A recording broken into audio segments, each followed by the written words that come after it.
शिवाजी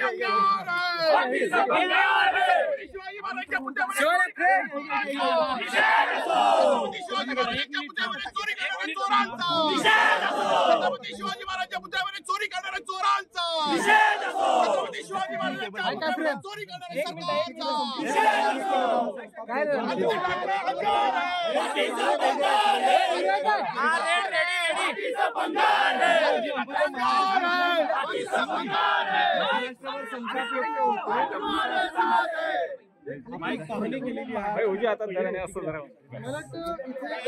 शब्दच नाही, कारण आल्यानंतर ह्या मूर्तीमध्ये या पुतळ्यात भाजपवाले चोरी करू शकतात आणि भ्रष्टाचार करू शकतात हे आमच्या आकलनाच्या बाहेर आहे, तरी देखील त्यांनी करून दाखवलं. जशी घटना घडली काल परवाकडेच आम्ही पाहत होतो, हे व्हायलाच नको पाहिजे होतं जे झालेलं आहे.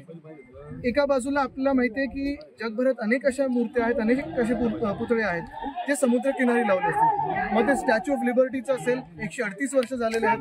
छत्रपती शिवाजी महाराजांचा एक पुतळा आहे गेटवे ऑफ इंडियाला. आणि हे सगळं होत असताना इथे भाजपवाल्यांनी चोरी करून हे सगळं असं लावलं आहे. ते आपटे आहेत कुठे? तो जो 24 वर्षाचा मुलगा आहे त्याला कॉन्ट्रॅक्ट दिलं कोणी होतं? फरार आहे, पळून जायला मदत केली का? जसं भाजपवाल्यांनी रेवण्णाला जायला मदत केली तसं आपल्याला मदत केली का?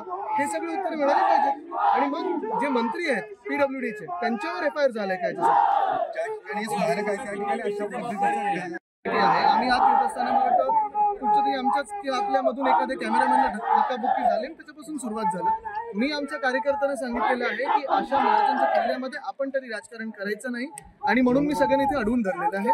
ह्या बालिशपणात मला जायचं नाही. ठीक आहे, त्यांचा तो असेल, त्यांचं ते अपब्रिंगिंग आहे. महाविकास आघाडीच्या नेत्यांच्या मुद्दामाच्या घोषणाच करतो त्यांनी. नाही हेच आहे ना की हे त्यांचं तेवढं बुद्धी आहे. ठीक आहे, ती बालबुद्धी तेवढी राहते, उंचीप्रमाणे आहे. तुम्ही वारी ज्या वेगाने वाहतात असं दावा केला जातो. आता तुम्हीच बघा ना, आपण इथे उभे आहोत समुद्रकिनारी वारे. आता टोपते किती होते? 120 वादळ येत राहतात आणि 6 महिने एखादा पुतळा पडतो. दुसरी बातमी ही कानावर आली आहे की जूनमध्येच डागडुजीसाठी मला वाटतं परत एकदा पत्र गेलं होतं, म्हणजे लगेच गंज चढलं.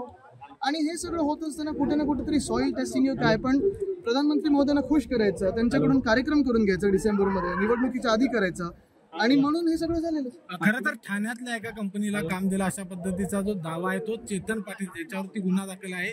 त्यांनी ABP माझाशी बोलताना म्हटलेलं आहे की मी फक्त चबुतऱ्याचं काम केलंय, जो पुतळ्याचं काम होतं ठाण्यातील कंपनी, पण हे कंपनीचं नाव समोर येत नाही. सगळ्यात महत्वाचं म्हणजे तो आपटे नावाचा जो मुलगा आहे तो कुठे, तो फरार कसा झाला? दुसरी गोष्ट म्हणजे काल एक निर्लज्ज मंत्री ते येऊन गेले गद्दार गँगचे, आणि त्यांनी सांगितलं ह्याच्यातून अजून चांगलं काहीतरी करू, 100 फुटाचं, म्हणजे ह्याच्यातून अजून पैसे कमवायचे त्यांना.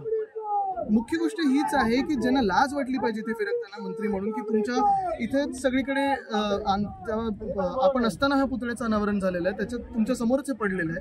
जसं मी सांगितलं ना, स्टॅच्यू ऑफ लिबर्टी ह्याच्यापेक्षा जास्ती वारी घेतं. मला वाटतं 1886 मध्ये तो पुतळा तिथे स्थापित केला, स्टॅच्यू ऑफ लिबर्टी. वादळ चालतात, वारे येतात, बर्फ पडतो, सगळं होतं, पण ते काही नाही होतं. महाराजांच्याच पुतळ्याला तुमच्या मनात एवढा द्वेष काय? महाराजांचा पुतळा पडणं म्हणजे एक अपघात आहे, म्हणजे इतक्या स्लो आणि ह्याच्या पद्धतीने नाही. हे काय चाललं तुम्ही बघा, एका बाजूने सांगतात त्याच्यातून चांगलं काहीतरी अजून करू, दुसरं सांगत आहेत की आम्हाला नेव्हीने धोका दिला, म्हणजे तुम्ही आता सगळं झटकलं आणि आता नेव्हीवर चाललात. महाविकास आघाडी काय स्टँड घेणार आहे, हे कुठपर्यंत हे ताणून म्हणजे ताण म्हणजे आता बघा तुम्ही, महाराष्ट्रात ज्या काही घटना होत चाललेल्या आहेत, परवाकडे पुण्यात एका APIवर कोयता गँगने हमला केला. हा, मग बदलापूरमध्ये आपण पाहतोय 10 दिवस FIR नव्हता घेतला, मग 10 तास बसवून नंतर FIR घेतला गेला. महाराजांचा पुतळा पडला. म्हणजे भ्रष्टाचारी जे सरकार आहे, हे जे खोके सरकार आहे, जे भाजप सरकार आहे, ते वरपासून खालपर्यंत भ्रष्टाचारी महाराजांना सोडत नाही ते.